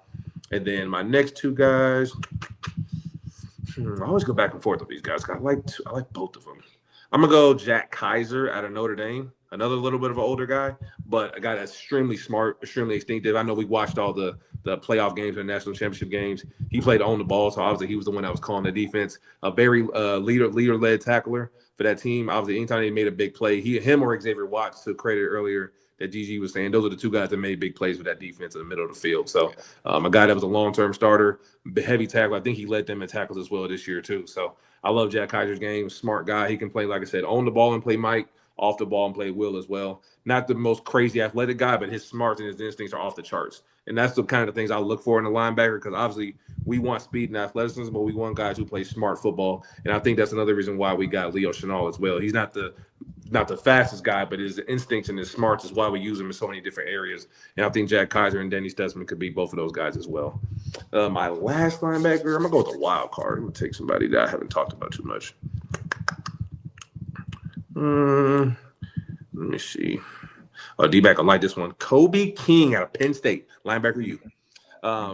Little bit of like not the tallest guy. I think he's about 6'1", 230. He actually kind of looks more like Willie Gay than anybody, as far as like from a height, weight standpoint. Extremely explosive, extremely fast. A guy that they actually put at the star position a lot. For Penn State, they played him everywhere. He didn't play too much Mike, but as far as like being off the ball linebacker, I think he's a guy that can come in and make plays. If you ask him to blitz, you ask him to cover, he could do a lot of those different things. So, and obviously the standard of playing linebacker at Penn State is well known. If you come from there, you're probably a good player more than likely. So, not saying he's on the level of anybody like Abdul Carter, Micah Parsons, or anybody that's came out of Penn State in all the years, even though they have a great standard. He's a guy I think that can come in and be a rotational guy if need be. And his speed is another reason why I think he can come in and make an impact for us as well. So a lot of these guys don't separate themselves too much. This linebacking class is very close together. You're really nitpicking a lot of things, but those are some of my favorite guys that I like the most in the class for sure. Hey, look, I like that list. Athletic list.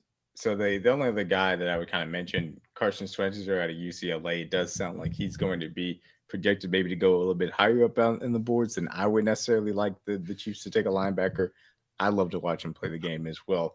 DG, do you have something that you wanted to ask or add as far as I was concerned? Nah, I feel like the linebacker class to me is kind of at that point where it's a little bit like the safety class. It's a little top heavy. Once you get past maybe guy 4 or 5, you're kind of just kind of a guy. Not really a dude at this point. So yeah, I would say it's kind of similar to the tight end class, but the only difference is, I guess, in this case, the Chiefs could use the depth there if they so chose to add. Obviously, they have retained. Was it Cole Christensen or was it Jack Cochran? I think they retained both. They retained both of them. Okay, that makes sense. Cam Jones could come back, could not come back. We'll see what happens as far as that's concerned. So they could use the depth, but like, to CJ's point and DG's point, it's a little bit thinner as far as the linebacker class is concerned. Quick about these guys, like, or just, maybe one or two, but like, which one of these guys do you think is the best coverage linebackers as far as this group? Probably like non-biasedly, I'd probably say Chris Paul. Extremely athletic, not necessarily as far as like tackling wise, maybe a little bit of a lacking, but coverage wise, he's probably the one I probably feel the most comfortable with. But none of them are extremely like elite cover guys. But if I had to pick one, I'd probably pick him. Or he's the one that he stood out the most to me. Made the most plays. Next guy would be probably Stutzman. You're probably Danny. Like I said, none of these guys are elite in coverage. Like, they're all going to get beat. But if you ask them to cover like a decent speed linebacker or a decent speed tight end or running back out the backfield, they can make a play. There's no like Fred Warners in this class, in my opinion. This guy that's like extremely fast. They can do everything on the field. But if I had to pick one, he'd probably be like the most. One of one. I keep telling people linebacker. Fred Warner is one of one. And even he gets beat. So he get beat. So there's no like I ain't finding many of those guys. There's no Luke Kuechly's in this class, like country. No guys walking around, not in this class. So there's some solid guys, but I think for the main thing the reason I made this list the way I did, as far as like Danny, Chris, Barrett, as far as like, especially even more so Kobe, guys that can play with us, because you're more likely going to be playing backside off the ball.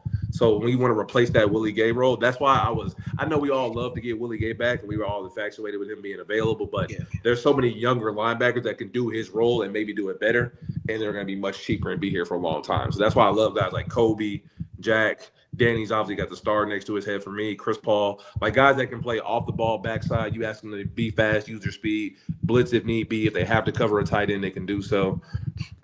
Luke is a Hall of Famer. He's the best linebacker of all time to me, in my opinion. That's Willis, 1-1. So yeah, but yeah, most of the linebackers I think were guys that I think that could fit our system. There's guys that may be better than them. Obviously, to DMac's point, I love Carson. I just don't think Carson's going to be available. That's why I didn't really look at his film too much. I think he'll be gone. But at the same time, yeah, those are probably some of my favorite guys that I think that fit our system the most. But this linebacker class is not the deepest, like DG said, but a lot of these guys will be available if given the opportunity. So I think as far as priority-wise, we all agree D-line is probably the first priority, and then we want to obviously get an explosive running back, and then it's kind of like how the board falls: receiver, tight end, linebacker.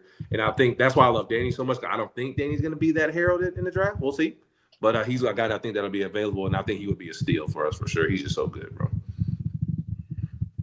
Okay, sounds good to me.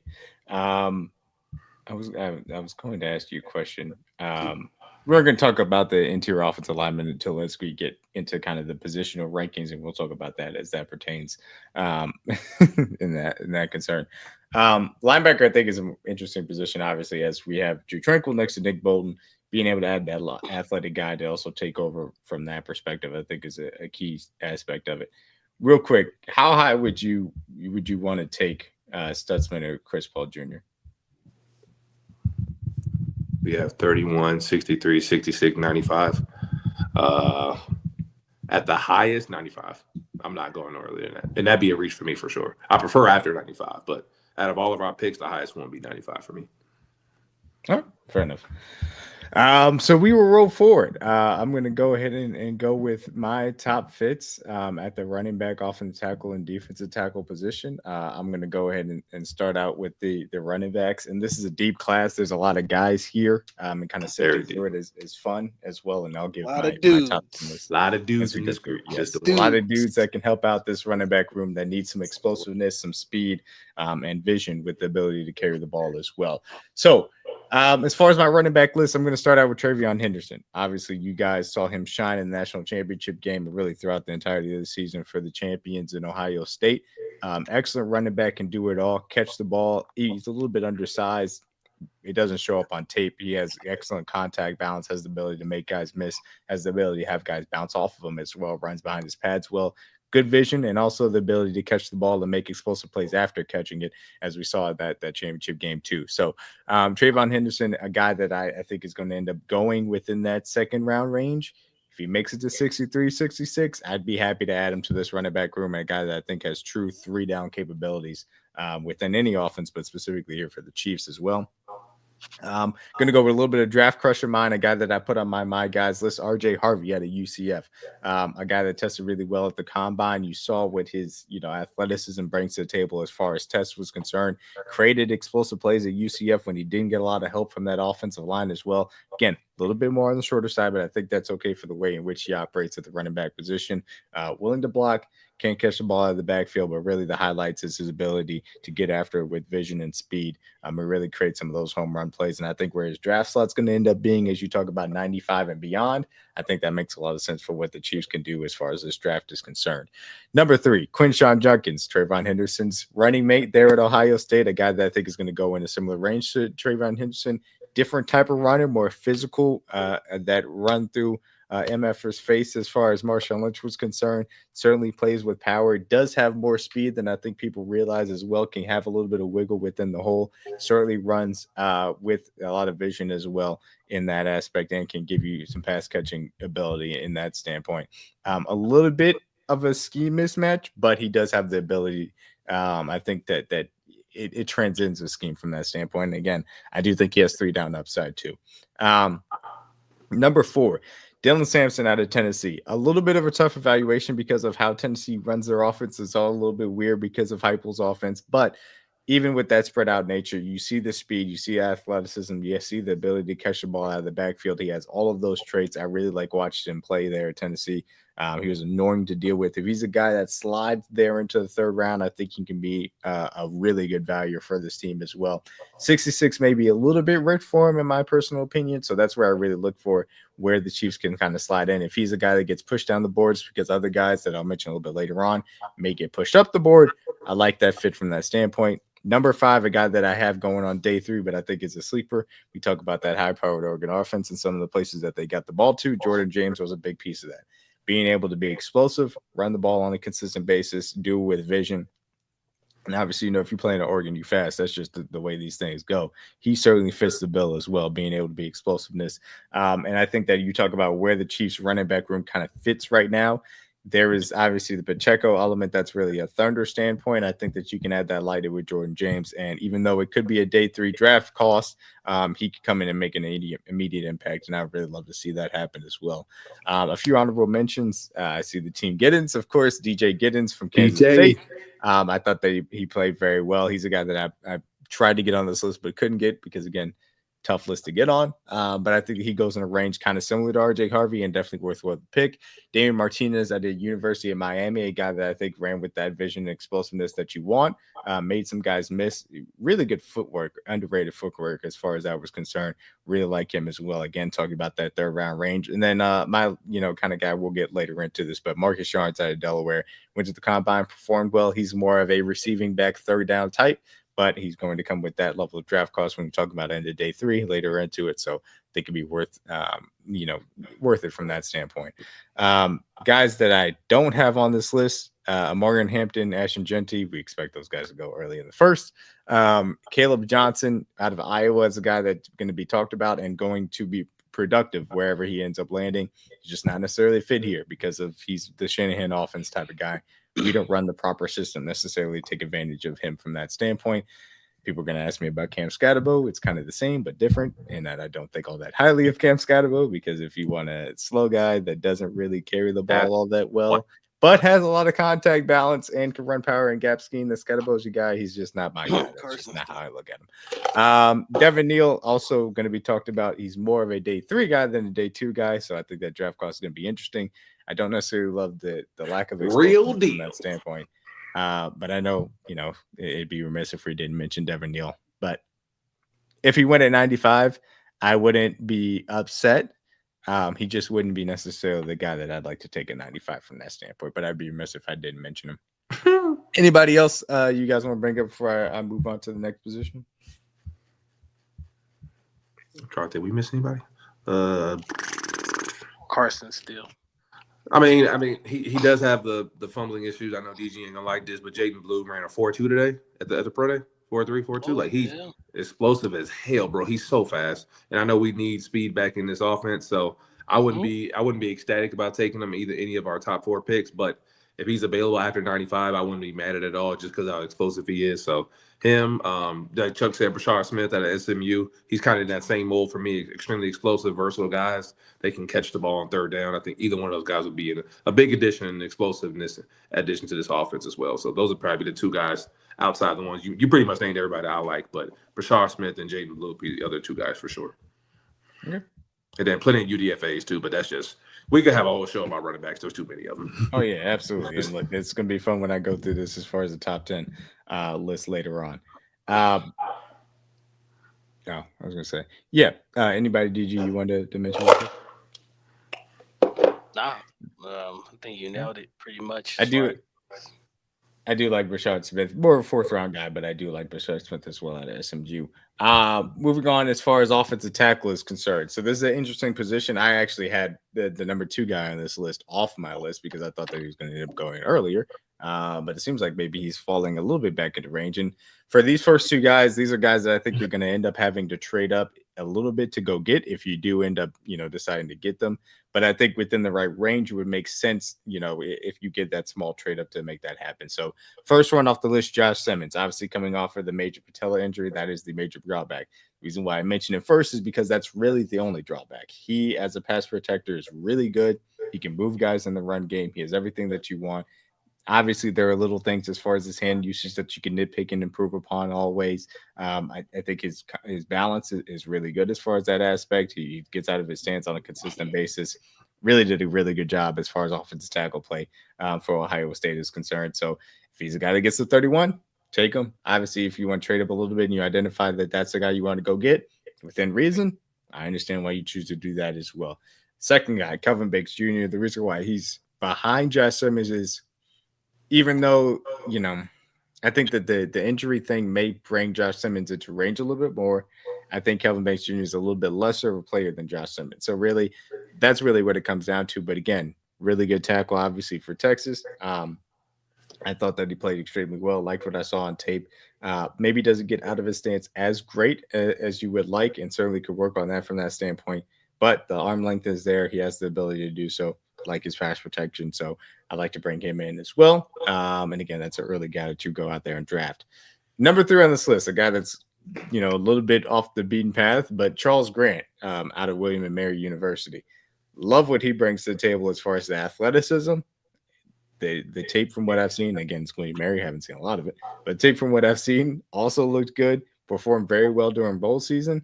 Question mark is obviously small school. How much that jump is going to be to deal with consistent athletes. It's going to be a question mark, and obviously you're going to have to develop them. And when you're talking about kind of Charles Grant guy and the developmental aspect of it, you're talking more Wanye Morris range than certainly you are as far as day one or early second round is concerned from that standpoint. So something to keep in mind as far as the cost is concerned. But if he makes it there, then I'm willing to listen. Second guy, and a guy that really has, or a fourth guy, I should say, a guy that grew on me was Ariana Ersey. There it is. From Minnesota. Played very well as far as left tackle from Minnesota was concerned. I think first round is a little bit too rich for me personally as far as getting him. If you can trade back and get him in the middle of the second, or if he lasts all the way to 63, I think that makes more sense from that aspect to be able to coach him up. Again, need to work on some of that hand placement. But as far as athleticism is concerned, he's got the tools that you want. Similar to Kingsley Suamataia to be able to coach him up. So if you want to do that again, you can do that in the second round, sure. But I do think that he would be worth that level of pick as well. It just got to clean up those technical aspects. Logan Brown, last guy from Kansas. A guy that honestly I like the most out of anybody on Kansas offense. Showed very well at tackle position. I think he could play either of the tackle positions in the future as well. Somebody that you can work on at the very least to be a swing tackle, but certainly somebody to replace Juwan Taylor if you so choose, or Jalen Moore, depending on how things go as well. And I think that his draft cost being in that third round range, maybe in fourth round range, certainly makes a lot of sense as well. Notable omissions, Will Campbell, we know he's going to go early. Josh Connerly Jr., his high price is a little bit more than I would be willing to pay for his level of player. He's not my favorite guy. And Jonas Savia out of Arizona is going to end up being a guard. So just wanted to say that. Any of these any tackles you guys want to comment on specifically on the list or off the list? Logan Brown was the late round play for me. You kind of explained him, so he's the one. Outside of the main guys, I like Josh Simmons, but it's like the knee scared the shit out of me. So I love him as a player, but if he didn't have that knee, he probably wouldn't be available. So that's probably the only reason we're even having this conversation. So yeah, those are probably the only two guys that really stick out to me. Yeah, look, that's the thing. We don't know the medicals on these guys, and so exactly. We're just hoping that he's cleared from that standpoint. But he cleared, take him for sure. Yeah, that's the thing. I trust the Chiefs. If they feel like he's clear to stay on the board, then take him by all means. Go ahead, DG. Sorry. Yeah, I was gonna say with Kelvin Banks' situation, maybe could be a situation where he drops as well too due to the medicals. Kind of dealt with a little bit of a bad ankle injury at the end of the year. I think which kind of affected his game, especially later on in the year, and how he played, what he kind of showed. So hopefully he's healthier now, but it could be something that could drop him maybe in the late 20s range, or where the Chiefs could get up and maybe trade up and get him at some point. And Will Campbell's a guard. He got little arms, but keep going. It's going to be a top 10 pick. He's going to be a top 10. He gets to play guard. Look, somebody's going to give him a shot at tackle, and I think that's fine. His tape is good enough that you just don't give him a shot. Make it see if he can play a tackle first. And look, if it's the Patriots ended up taking him at 4 because of how badly they need tackle help, I understand why they will go with going at tackle. He got T-Rex arm for sure. T-Rex arm. He got one of these, bro. For the way some people play, it does not matter. Like it helps people for sure. Yeah, like Jalen Moore, like him coming over from San Francisco to the Chiefs, he has those shorter arms. San Francisco, you played a certain way that made it, less difficult for him to play with those shorter arms. Obviously, we're going to ask Jalen Moore to play in a way that's going to make it a little bit more difficult to play with those shorter arms. But also, the Chiefs are willing to make some of those sacrifices if they know and seen it on tape that, hey, you can still operate with those shorter arms as well from that aspect. And so that does matter as well. To be able to play. And I think that does matter. And obviously, they saw Rooney, and we're able to go back to the Super Bowl with him playing left tackle as well. So, but Will Campbell, he's not going to be in range regardless of how long his arms are for the Chiefs to go get him either. So we could, So we can move on to the interior defensive line. And this is my personal favorite position as far as this draft class is concerned because of how deep it is and specifically for how it kind of aligns with what the Chiefs need. And I'm going to start with this first guy who initially, again, off the list because I thought that he wasn't going to be in draft range. Still may not, but I think that there is a chance now so that he is. Derek Harmon out of Oregon. I love everything that I saw on tape. He led the nation in pressures up there at Oregon. Completely disruptive on a consistent basis, man. I mean, he's a guy, he can come in day one and really be a starter, in my personal opinion, because he does have the ability to play the run on early downs. A little bit more of the, gap shooting penetrator type as far as playing next to Chris Jones, which you wouldn't think is the immediate fit, but he plays with such power. He is able to take on the double teams as well. I'm willing to sacrifice a little bit of that short-term fit to get what he can bring from a disruptive aspect. And really, as far as defense tackle is concerned, I want to bet on the guys that have the upside to be disruptive on the inside than necessarily just trying to find that next fit next to Chris Jones, because to me, that's more important. You can find two gappers, you can find really true noses as things go on, and there are also those guys in this draft. To me, I need guys that's going to be disruptive on the inside. It's been too long since Chris Jones has had a real partner on the inside. And obviously, we saw some of that with Tershawn Ward, and some of that with Charles Omenihu. I want to have somebody that I can put next to him and learn from him and hopefully take over for him in a few years as well from that standpoint, too. Derek Harmon absolutely fits the bill from Oregon. A guy that if he gets to 31, I am sprinting, jumping, somersaulting to the podium to put that pick in easily. Another guy that fits that bill, Walter Nolan. I think there are more concerns about some of his ability to hold up on the early downs as well. Maybe the motor didn't run as hot as you would have liked from that standpoint. But the explosiveness really within Walter Nolan has always been really impressive to me. He showed up on a consistent basis at Ole Miss and how many, plays he was able to wreck on a consistent basis, man. I love watching him play. I understand why those concerns, it kind of, it exists. And he doesn't necessarily always read out the play effectively. But, man, he understands how to play with leverage. He understands how to be disruptive. If he has some troubles diagnosing early on, man, I'm gonna be willing to deal with some of those issues as we continue to go through this. And if he has to be used in a rotational sense a little bit more early on, that's fine. Let him grow into the role because he has the upside again that I want to really bet on as far as defensive tackle is concerned. Another guy, again, I'm spreading up to the podium to put that pick in. Third guy, TJ Sanders from South Carolina. Again, more of that gap shooting disruptive type from that standpoint. But he's also in that kind of mold where he didn't start playing football until but later on. And I think that that's going to help as he continues getting to the NFL and really being able to expand his game a little bit on the smaller side. Again, a little bit more in that Tershawn Wharton role, but I do think he can add more to it because he does have a lot of length. I think he's a redshirt junior, so a little bit on the younger side from that standpoint too. But man, he's disruptive. And I think that he is a guy that you can allow to grow. I think draft cards, when you're talking about second, maybe even third round, makes a lot of sense for TJ Sanders to come in here and add to the defensive line rotation. Maybe not a 3-down starter immediately, like a Harmon or Walter Nolan, but somebody that can add to the rotation, certainly. Number 4, Omar Norman-Lott, a guy that a lot of people have seen me take out of Tennessee. Again, same mold, being able to add some of that pass rush upside to what he brings to the table. Get a little bit more on the lighter side. Also a guy that was in a rotation within Tennessee, didn't always play a significant number of snaps, and that is notable for what you're bringing in from that standpoint. Again, betting on what the long-term upside can really look like from that aspect when you bring a guy in immediately to be a part of a rotation with Tillery, with Mike Pennel, obviously headlined by Chris Jones. I think that's understandable from that standpoint. Norman Lott flashes everything that you want on tape. It's just, are you going to be able to have him come in and build him up into being a 3-down player is going to be the question mark as far as that's concerned, because the movement, the strength, the ability to take on double teams, all those things exist for him on tape. It's just about the consistency as far as that's concerned. Last guy, we're going to get DG happy as far as we talk about a guy like Alfred Collins. Alfred Collins is a little bit more in the run stuffer short-term fit that goes next to Chris Jones in that standpoint.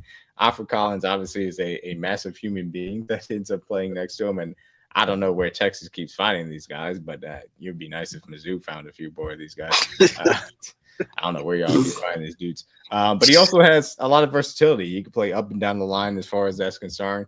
A little bit lesser as far as the pass rush disruptiveness was concerned. But the fact that from day one he can come in, be a guy that's going to give you 20 to 30 snaps, early down run defender, has a little bit of ability to pass rush and certainly can push the pocket. That I do like about him from that aspect. And I think that, again, getting into that day 2 cost, I think that's perfectly fair to go ahead and take him, Alfred Collins, as far as that's concerned. Obviously, Country was rooting for Mr. Joshua Farmer to make the list. He did make my list as far as honorable mentions. He'll certainly make my top 10. But I do like what he brings to the table. We talked about him as far as his disruptiveness was concerned. Also, other guy, Darius Alexander from Toledo. I had to see more of him. I had to see how he tested on tape, or I tested, as far as the combine is concerned. He did look really good, was disruptive, especially was disruptive during bowl week. Again, jumping from that small school, always going to be a little bit of a question mark, but I did like what he brought to the table. And he did play pretty well when he did play SEC competition. So that's worth something too. So it just, where that draft cost is, because some people are saying borderline first round. That's too expensive to me. I would prefer second round from that standpoint too. Some of the omissions, again, Tyreek Williams, Shamar Turner, a little bit more on the run stuffing, not necessarily what I'm looking for, especially for where it seems like they're going to end up going. Mason Graham, Kenneth Grant, going to be too expensive. It goes without saying. And then I was just going to mention quickly Jordan Birch, a guy that has that inside-out versatility that we talked about earlier, but he's more of a defensive end as far as that's concerned. Any defensive tackles you guys want to mention from this standpoint? No Deion Walker. Yeah, Deion Walker. I like Walker to an extent. It's just he's just more of the two gapper. No juice. I don't know. It's just the lack of juice concerns me, and again, that's where I kind of want to place the bet for the disruptive aspect of it. So that's really the issue that I kind of have with Deion Walker. He probably will still end up finding his way into the defensive tackle top 10. But for me, he's outside of this because I don't think the fit is there, and he's not necessarily what I'm looking for to bring to Kansas City. CJ, anybody else? Nope, pretty much like the guys I like. As far as obviously Walter the one for me. The pass rush juice, the versatility is there. I think the way I've been seeing his name fall down the boards, I think he's a much more realistic guy than I thought was before the season. So he's probably the pick for me if I had to pick anybody at D-tackle right there. But the Oregon kid, like you said, the tape shows. The tape don't lie. I watched their D-line a lot this year. They had a lot of energy, and he was definitely the horse that led them for sure. So, yeah, I love me some Derek Harmon, man. I'd be extremely happy to bring him to Kansas City, to say the least. How old is he again? 20? 21? I believe he's 21. I'll take it. He's young. Yeah, he's a redshirt junior, 21. He'll be 22 in the fall. Cool. Yeah, absolutely. Let's get on out of here with a quick mock draft. We're gonna go. Oh, there you go. We're gonna go just rapid fire. DG, you're making the first pick. Oh boy, rapid fire. All right, rapid fire. Make it quick. Make it fast. Make it snappy. And zoom in so we can see it. There we go. All right. Did Dylan Gabriel's go in the top? Did they? Yeah, they keep doing this. This website is broke. Why did they do it again? Dylan Gabriel, number 3. Yeah, number 3 quarterback. Jesus Christ. All right. That is unfortunate for us. We got Malachi Starks. We got Josh Simmons. We got Walter Nolan. Marion Hampton. Yeah, 10 seconds. Donovan. Josh Conley Jr. Walter Nolan. 7. CJ, you're up next.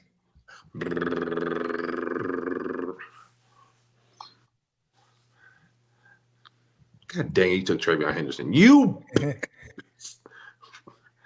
Henderson, Stranger, Taylor, Princely, Elijah, Caleb.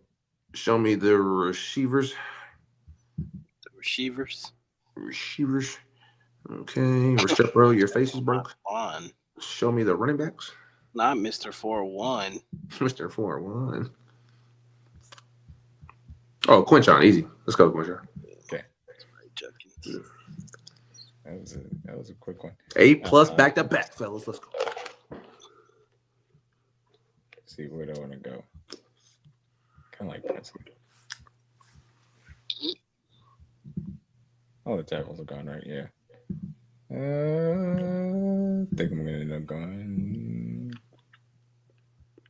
Yeah, I'm going Presley. Let's go Presley. 2 Ole Miss D linemen.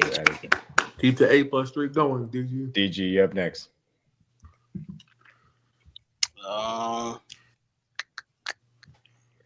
95. We got Makuba. Chris Paul Jr. Wadehu. We got Charles Grant. DJ Giddens. Well, we told you running back already. Got Helm. Burke. Fergie. I think Fergie. Let's go. Kobe as well, Noel as well. I think that's a little high for Kobe. Go back down again. I did want to mention Braden Swinson at LSU. I did like him too. Sorry, go ahead. I think I'll go Chris Paul Jr. Okay. Speed. I like it.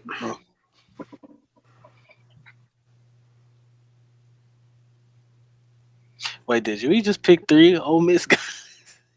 Yeah, the Ole Miss All-Star team? We got the whole Ole Miss team, baby. All right, 133, CJ, you're up. Man, Fergie, let's go, man. Stop playing. Fergie on the board, yes. A+, let's go, DG. I'm like that. You get to the last 3 picks here.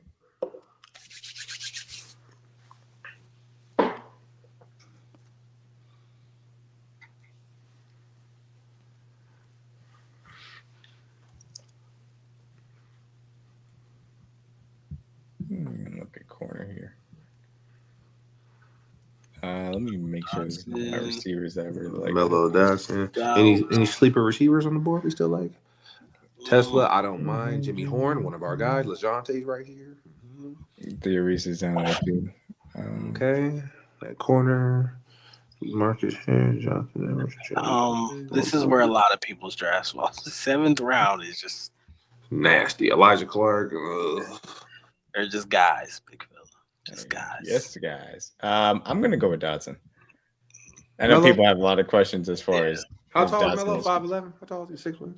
6 foot. 5'11". 6 foot. Okay, I'll take it. 6 foot. Good ball skills. No, he definitely He got good ball skills. I don't mind adding to the cornerback room again. A cornerback room that's going to be thinning out after this year too, so it's worth that. Some of these guys will move off, so you need to build depth for sure. Yeah, absolutely. DG, you're up.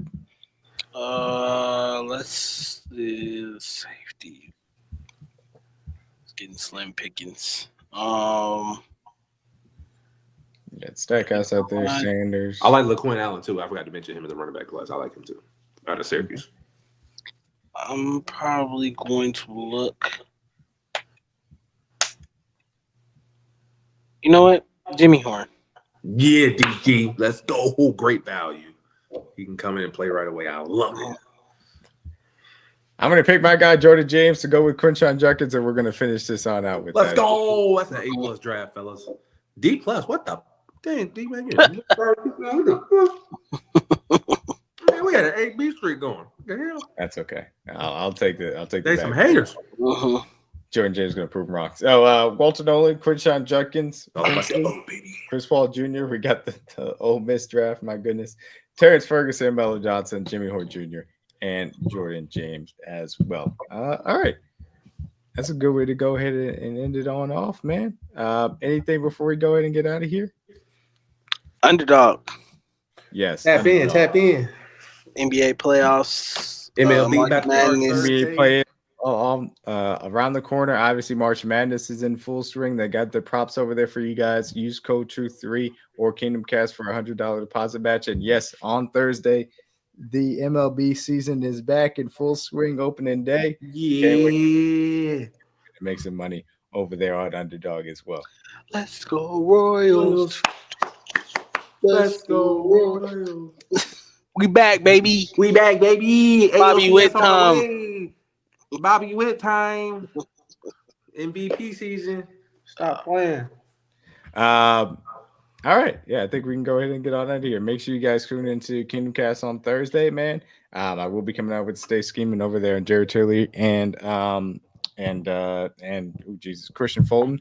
And I'll always be on the lookout for whenever our playback ends up popping up. We'll end up watching some Jesus Christ. So we'll be watching some tape as far as that's concerned, man. Hope everybody has a good night, man. Peace out. Go Chiefs. Yeah.